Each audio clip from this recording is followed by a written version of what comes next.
आपको प्रीपोजिशन पढ़ाएंगे। आप जानते हैं कि प्रीपोजिशन जो है पार्ट ऑफ स्पीच का पार्ट है। ये पार्ट ऑफ स्पीच आप जानते हैं, क्लास में पढ़े होंगे छोटे क्लास में, कि पार्ट ऑफ स्पीच 8 प्रकार के होते हैं। Noun, pronoun, verb, adverb, adjective, preposition, conjunction और इंटरजेक्शन। नाउन प्रोनाउन पढ़ाएंगे आपको, लेकिन प्रीपोजिशन हमने थोड़ा सा डिस्क्रिप्शन में आज दिया है कि प्रीपोजिशन क्या है। पार्ट ऑफ स्पीच ग्रामर का एक बेस है। पार्ट ऑफ स्पीच पढ़ना बहुत जरूरी है, ये फंडामेंटल है जो कि बहुत जरूरी है। उसी प्रकार जैसे आप फिगर ऑफ स्पीच पढ़ते हैं। फिगर ऑफ स्पीच क्यों पढ़ते हैं? इसलिए पढ़ते हैं कि सेंटेंस को हम डेकोरेट कर देते हैं। फिगर ऑफ स्पीच जो होता है वो सेंटेंस को डेकोरेट करता है। फिगर ऑफ स्पीच सेंटेंस को डेकोरेट करता है, वैसे ही पार्ट ऑफ स्पीच है।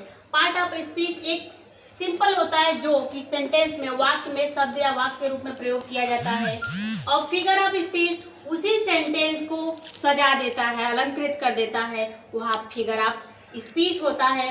तो पार्ट ऑफ स्पीच का आपका एक पार्ट है प्रीपोजिशन। What is preposition? तो preposition a word or phrase that use before a noun or pronoun to show place, time, direction.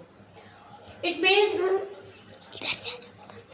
स्थान, समय और निर्देश का प्रयोग शब्द या वाक्यांश के रूप में किसी संज्ञा या सर्वनाम के पहले प्रयोग होता है, वह आपका प्रीपोजिशन कहलाता है। और वो प्रीपोजिशन कितने होते हैं? तो there how many kinds of preposition? तो there are 5 different type of preposition. First preposition is simple preposition and second preposition is compound preposition.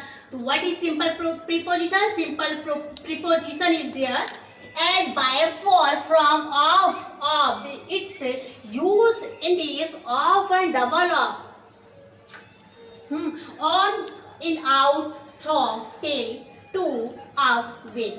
And second compound preposition is about, above, across, along, amidst, among, around, before, behind, below, beneath, beside, between, beyond, inside, outside, underneath, within, without, etc. So let's now we will start with example of simple preposition. So like you can see, be careful, this is single of and this is double of. Double of. Let us take each type. How can use it? How can use it now?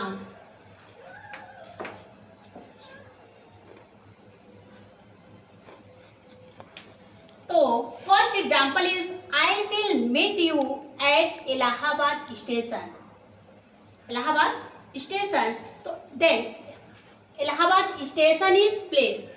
इस sentence में आप देख रहे हैं कि Allahabad station एक place के रूप में प्रयोग किया गया है, जो कि क्या दर्शा रहा है? यह प्रीपोजिशन सिंपल प्रीपोजिशन है, इसलिए ये प्लेस के पहले आपका एट का प्रयोग होगा। Next example is I will meet you at 4 o'clock। देखिए हमने दिया है यहाँ पे टाइम, प्लेस आपका इलाहाबाद हो गया, टाइम यहाँ पे समय देखिए दिया है कि I will meet you at 4 o'clock। 4 o'clock is a exact time.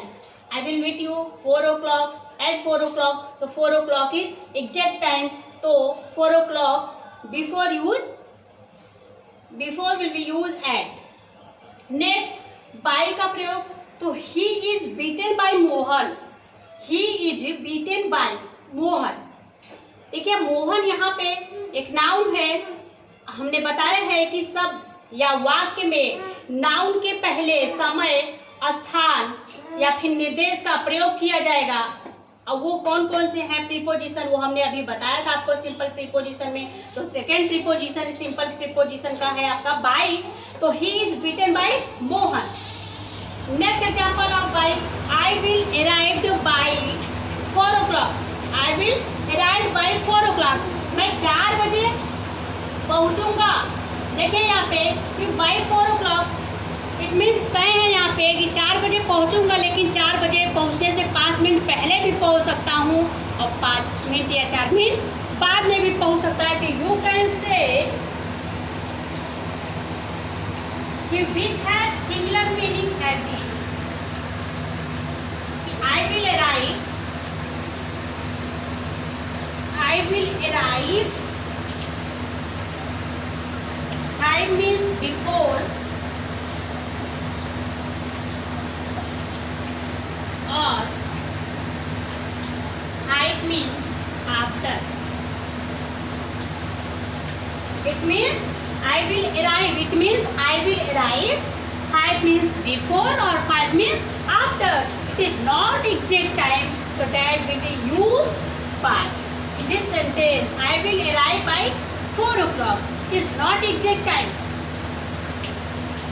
तो ये 4 बजे मिलूंगा, ये कोई एग्जैक्ट टाइम नहीं है। 5 मिनट पहले भी पहुंच सकते हैं, 5 मिनट बाद भी पहुंच सकते हैं। तो ऐसे के लिए राउंड आपका बाई का प्रयोग होगा।